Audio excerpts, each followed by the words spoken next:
కడప జిల్లాలో జరుగుతున్నటువంటి జెడ్పీటీసీ ఎన్నికలకు సై అంటే సై అనేటువంటి విధంగా వైఎస్ఆర్ కాంగ్రెస్ పార్టీ అటు టీడీపీ కూడా ఈ ఎన్నికల్లో ప్రచారము ముమ్మరం కొనసాగిస్తున్నారు.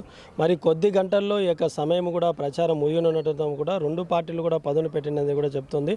ప్రధానంగా ఇప్పటి వరకు అయితే ఒంటిమిటలో సంబంధించి కూడా ఇరు పార్టీలు కూడా ఈ యొక్క ప్రచారంలో ముందుకు వెళ్తుంటున్నారు. ప్రస్తుతం వేమన సతీష్ గారు మనతో ఉన్నారు. ఈ యొక్క ఒంటిమిటలో ఏ విధంగా టీడీపీ పార్టీ ఉంది, గెలిచే అవకాశాలు ఏ విధంగా అడిగి తెలుసుకుందాం. సార్ చెప్పండి, మీరు ఇక్కడ రాజంపేట నియోజకవర్గం, మీరు చాలా వరకు టీడీపీ పార్టీ నుంచి మొదటి నుంచి ఉంటున్నారు.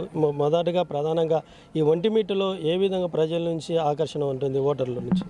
గతంలో రాష్ట్రమంతా టీడీపీ గాలి వీసిన రాజంపేట అయితే ఓడిపోయిన మాట వాస్తవమే ఎమ్మెల్యేగా. అలాగే ఒంటిమిట్టలో కూడా అప్పుడు దాదాపుగా 3,000 పైచీలకు ఓట్లు మైనస్ వచ్చాయి. దాన్ని ఎలాగైనా సరే ఇప్పుడు గెలిపించే పదంలో అందరూ కూడా చాలా కష్టపడుతున్నారు. ముఖ్యంగా ఇన్ఛార్జ్ మంత్రులు రామప్రసాద్ రెడ్డి అయితేనేమి, బీసీ జనార్దన్ రెడ్డి అయితేనేమి, ఫరూక్ గాను, అలా పత్తిపాటి పుల్లారావు గారు పలుమారు వచ్చి వర్క్ చేస్తున్నారు. ముఖ్యంగా గత 1 ఇయర్లో చంద్రబాబు నాయుడు గారు చేసిన స్కీమ్స్ అయితేనేమి, డెవలప్మెంటల్ యాక్టివిటీస్ అయితేనేమి, అవన్నీ కూడా చాలా మార్పు వచ్చింది. లాస్ట్ టైం కూడా ఇక్కడ సరిగ్గా ఎలక్షన్ మేనేజ్మెంట్ జరగకపోవడం, సార్ అందరూ ఇక్కడ ఉండి ఫీల్డ్లో ఇంటింటికి ఓట్లు తిరిగి ఈ డెవలప్మెంటల్ యాక్టివిటీస్ అని చెప్పుకుంటూ పోవడం, జనాల్లో కూడా మార్పు చాలా బాగా వచ్చింది. ఖచ్చితంగా దాదాపుగా 3,000 ఓట్లు పైచలతో గెలిచే అవకాశాలు కనిపిస్తున్నాయి. సార్, ఇప్పటికే కూటమి వచ్చి అధికారంలో దాదాపు 1.5 year అవుతోంది. ఇచ్చినటువంటి హామీలు నెరవేర్చలేదని కూడా చెప్తుంది. ప్రధానంగా ఒంటిమిటకు సంబంధించి నీటి సమస్య కూడా ఉంది. ఇక్కడ ఉన్న రాజంపేట కూడా అన్నమయ్య డ్యామ్ కింద కొట్టుకున్న ప్రజలు కూడా గత ప్రభుత్వం కానీ ఇప్పుడు కానీ పట్టించుకోలేదు అనేది ఒక భావన ఉంది. దీనిపైన మీరేమంటారు? గతంలో ఒంటిమిట ఎక్కడంటే అసలు వాటర్ చుక్కనట్టు లేదు.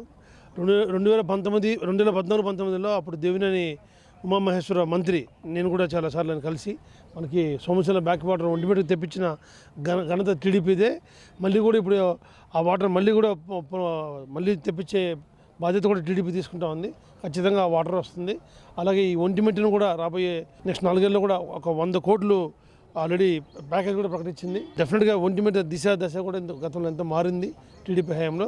రాబోయే 4 ఏళ్ళలో కూడా ఒంటిమిట్టకి చాలా గట్టిగా చేస్తామని చెప్పి సీఎం గారు కూడా చెప్పారు. సార్, ప్రధానంగా ఈ ఒంటిమిటకు సంబంధించి ఇప్పటికే వైసీపీ పార్టీ ఇక్కడ బలంగా ఉన్నటువంటి నేపథ్యంలో ఈ టీడీపీ పార్టీ ఏ విధంగా గెలిచేటువంటి అవకాశం ఉంది అనుకుంటున్నారు?